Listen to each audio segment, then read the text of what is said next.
Mesdames, Messieurs, bonjour à toutes et à tous. Bienvenue au journal.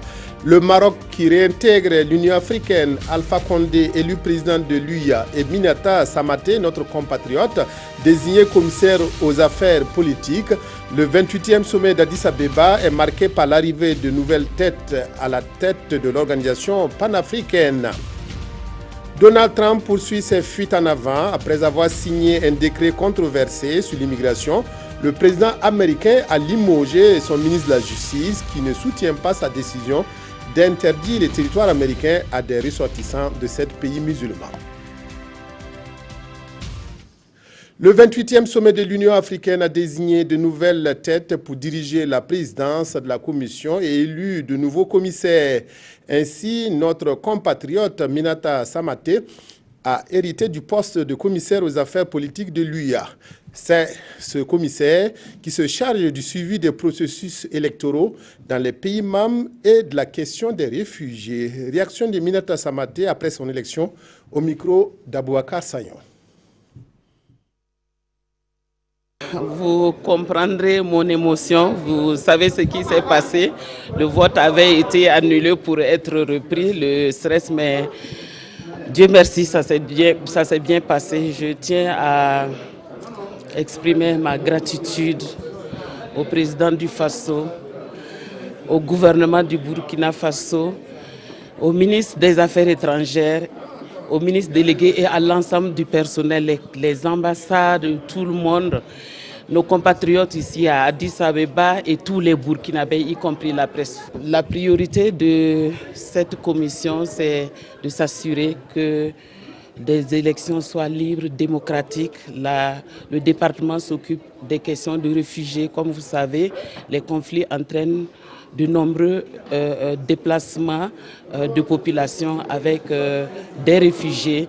Il faudra prendre en charge ces réfugiés et s'assurer qu'une élection ne puisse entraîner encore de telles situations. Et vous savez aussi, les crises interviennent suite aux élections mal menées. Il nous reviendra de faire en sorte que pareille situation ne puisse pas arriver. Entretien entre le Premier ministre Paul Kabatieba et l'ambassadeur d'Arabie Saoudite au Burkina. Visite de courtoisie du diplomate saoudien qui en a profité pour évoquer les projets prioritaires du Burkina. L'Arabie Saoudite promet de soutenir le Burkina à travers un plan d'aide et de coopération. Écoutons l'ambassadeur d'Arabie Saoudite interrogé par Zalissa Sanfo. Il a parlé et discuté entre les relations entre l'Arabie Saoudite et le Burkina Faso et il remercie le Premier ministre pour l'accueil et les chaleurs pour le Burkinabé. Pour tous les Burkinabés, il remercie le Burkinabé. On a déjà parlé avec quelques projets entre l'Arabie Saoudite et Burkina Faso et dans le venir, on va leur montrer ça pour le public. Le ministre de l'Éducation nationale et de l'alphabétisation, Jean-Martin Koulibaly, a séjourné hier dans le Soum. Il est allé encourager les élèves, parents d'élèves et enseignants suite aux menaces proférées à l'encontre du corps enseignant par des individus armés, des menaces contre l'enseignement classique pour celui du Coran. Martin Ouedraogo, Bernard Diasso, reportage à Dori.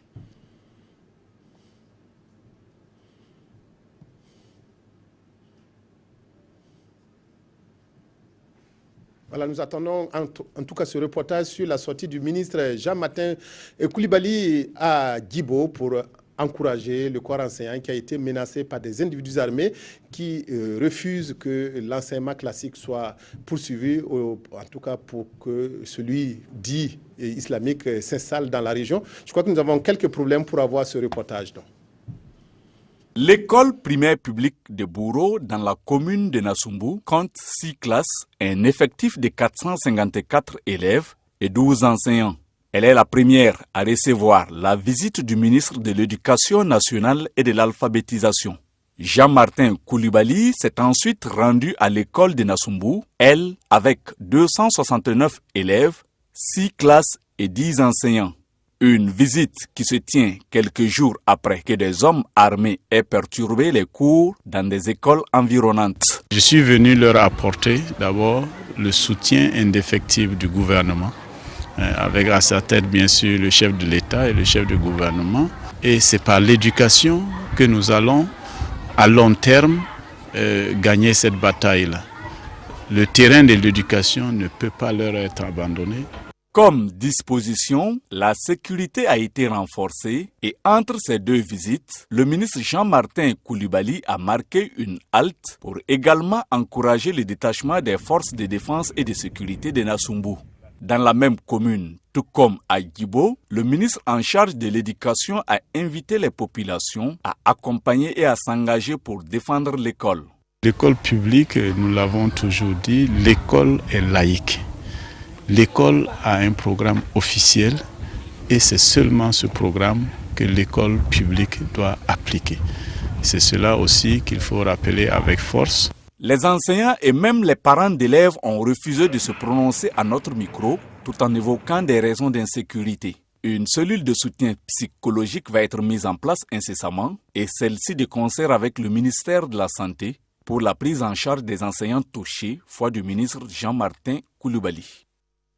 Les criquets pèlerins constituent toujours une menace pour les agriculteurs de l'Afrique de l'Ouest, ce qui justifie la coordination des forces pour venir à bout du péril acridien. Une rencontre de 4 jours s'est ouverte hier à Ouagadougou pour dresser le programme d'activité des pays membres de la commission de lutte contre le criquet pèlerin. Reportage Amado Ilboudo, Bouma, Ernest Nébi. Les pays du Sahel et ceux du nord-ouest de l'Afrique, dont le Burkina, unissent leurs forces pour combattre des ennemis communs, les criquets pèlerins. Véritable menace pour l'environnement et les productions agro-silvopastorales, ces visiteurs indésirés sont au centre de cette rencontre de Ouagadougou. Le problème du criquet pèlerin a toujours été de grande envergure dans nos pays parce que ça joue sur l'insécurité alimentaire et sur la nutrition, ce qui est un combat de tous les jours pour nos pays. Il s'agira pour les participants venus des pays membres de la commission de lutte contre le criquet pèlerin dans la région occidentale de faire le bilan des actions de lutte déjà menées et élaborer le programme d'activité de 2017.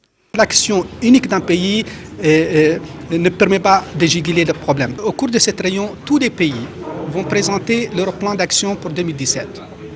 On va discuter la pertinence des plans, on va voir comment ils seront financés en partie par les pays et en partie par la Commission et les bailleurs de fonds. Et on va dégager des activités régionales qui seront aussi financées par la Commission et dont la gestion sera coordonnée conjointement entre les pays et la coordination régionale. Cette rencontre devra permettre aux pays concernés de renforcer la lutte préventive contre ces criquets. Des criquets pèlerins dont la dernière invasion de 2003-2005 a touché les pays du Sahel et du Maghreb. Au Burkina, les superficies dévastées étaient estimées à plus de 100 000 hectares avec d'énormes pertes de récoltes.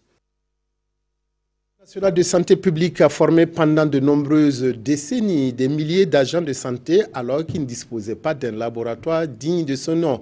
La lacune a été comblée et désormais l'INSP a inauguré hier un laboratoire de compétences SONU grâce à l'appui de l'Agence andalouse de coopération internationale et Médicis Mundi Andalusia.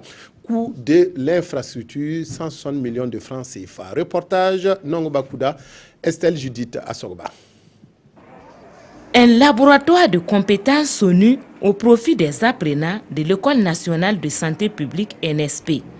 Les bénéficiaires, en plus des enseignements théoriques reçus, pourront apprendre. Les pays du Sahel et ceux du nord-ouest, de l'Afrique, dont le Burkina, unissent leurs forces pour combattre des ennemis communs, les criquets pèlerins. Un laboratoire de compétences SONU au profit des apprenants de l'École nationale de santé publique NSP. Les bénéficiaires, en plus des enseignements théoriques reçus, pourront à présent exercer au sein de l'établissement des séances de travaux pratiques. Toutes choses qui devraient leur permettre d'avoir une maîtrise parfaite des gestes avant d'aller sur le terrain de stage. Actuellement, les travaux pratiques et travaux dirigés se font dans les salles de classe. Parfois même, nous sommes obligés de faire recours à des services environnants pour la pratique. Mais maintenant, ça va nous permettre d'avoir tous les élèves au même moment et en même temps et pour les activités de travaux pratiques.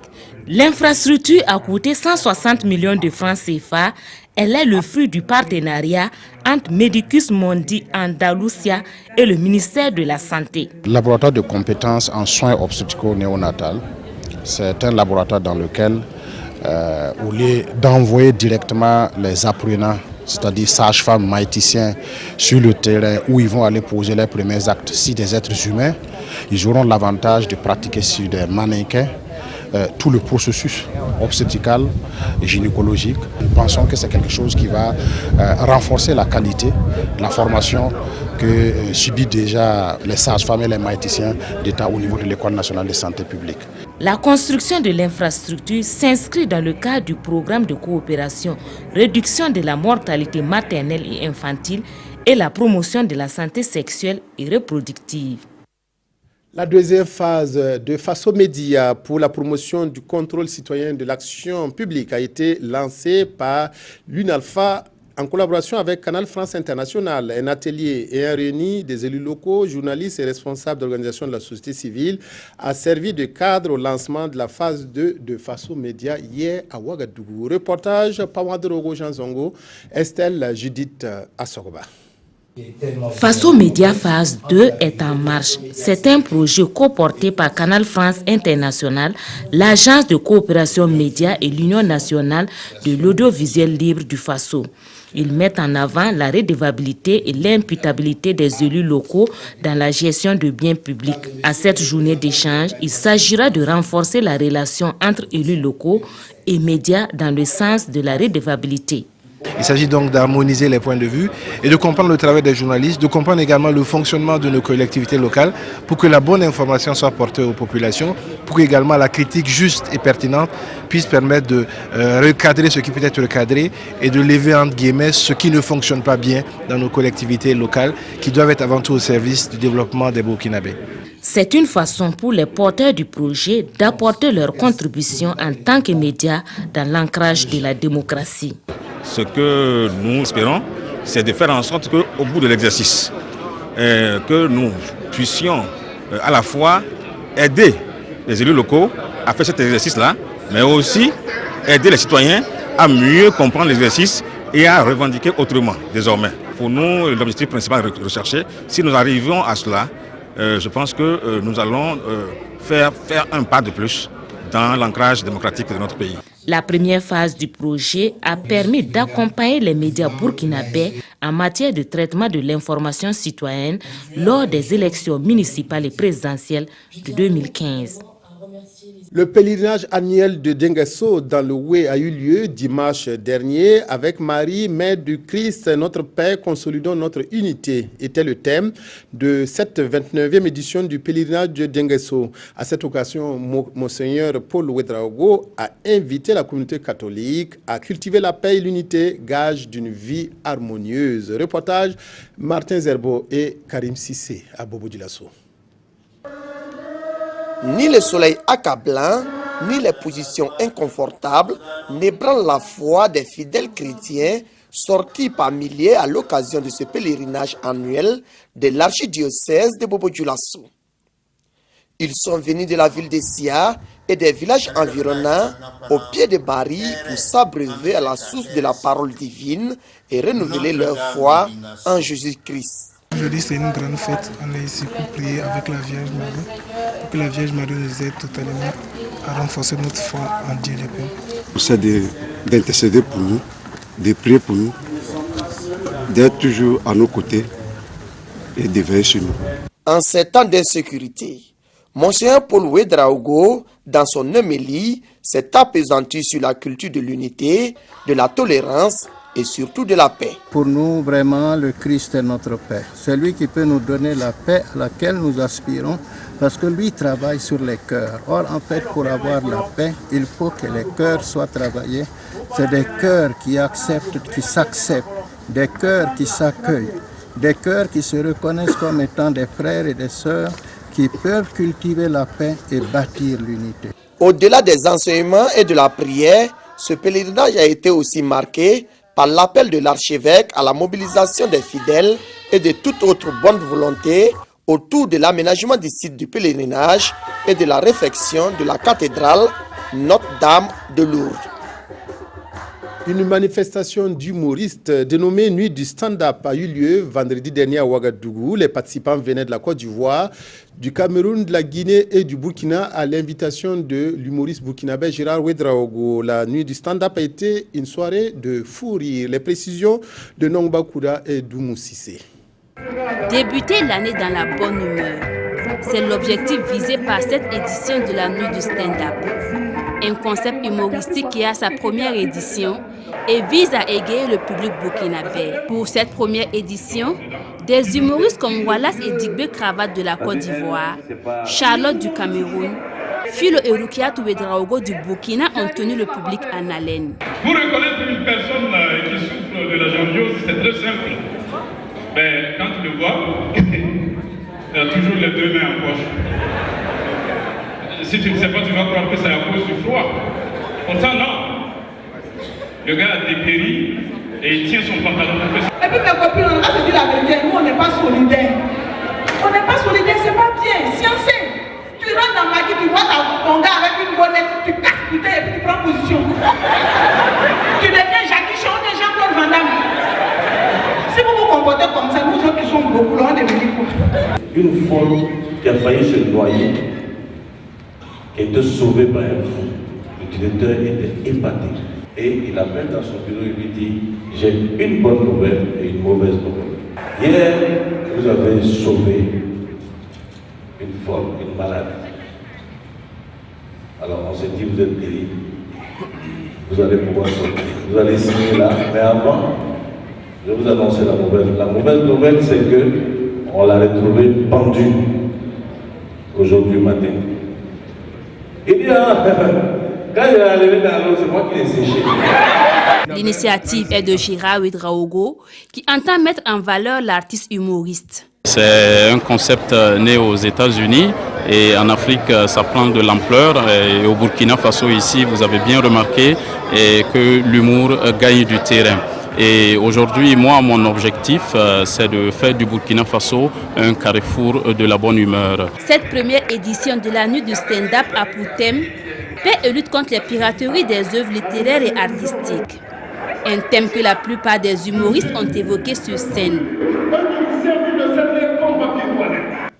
La ministre de la Justice, Sally Yates, a été limogée sans ménagement par le président américain. Donald Trump n'a pas du tout apprécié la position de la ministre qui a demandé au procureur de ne pas mettre en application le fameux décret anti-immigration qui suscite indignation et colère à travers le monde.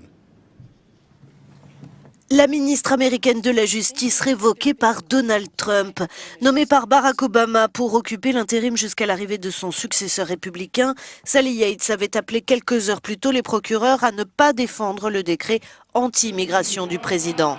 Un décret critiqué par le monde des affaires et celui de la finance, mais aussi et surtout par l'opposition démocrate qui manifestait hier devant la Cour suprême avec sa chef de file, Nancy Pelosi. Ce que le président a fait n'est pas dans l'intérêt de la sécurité. C'est inconscient et irréfléchi. Pour protéger notre Constitution et notre peuple, nous devons être forts et intelligents. 2 semaines après son investiture, Donald Trump persiste et signe. Malgré le feu des critiques, le président américain défend sa décision de fermer les frontières aux ressortissants de 7 pays musulmans par la voix de son porte-parole. Venir dans ce pays reste un privilège, affirme Sean Spicer. Nous sommes le meilleur pays de la Terre. Pouvoir venir aux États-Unis est un privilège, pas un droit. Notre devoir et l'objectif du président est de s'assurer que tous ceux qui viennent dans ce pays sont ici parce qu'ils veulent profiter de ce pays et qu'ils y viennent pacifiquement. Atterrés par le décret présidentiel, plusieurs manifestants ont continué hier encore à accueillir des étrangers à l'aéroport de Dulles de Washington. L'élection du nouveau président de la Commission de l'Union africaine, commentée aujourd'hui par les journaux. Autre actualité, la menace terroriste qui pèse sur le personnel de l'éducation dans le Sahel. La revue de presse est signée Vincent Tiendré-Béogo. Poignée de main entre le ministre de l'Éducation nationale et une enseignante du Sahel à la une du quotidien. Question de remonter le moral de ses agents après la menace terroriste qui a plané sur le monde éducatif de la région. Le quotidien dit y avoir trouvé des enseignants visiblement apeurés. Oui, nous avons trouvé des enseignants fortement éprouvés, mais qui ont une grande conscience de la responsabilité qu'ils ont, admet le ministre Koulibaly, qui annonce une mise en place d'une cellule psychologique pour que les enseignants touchés puissent évacuer leur stress. Et les témoignages de certains agents menacés montrent que les autorités ont du travail à faire pour les rassurer. Et puis, l'un d'eux est convaincu que les terroristes étrangers ont leurs éléments dans le village.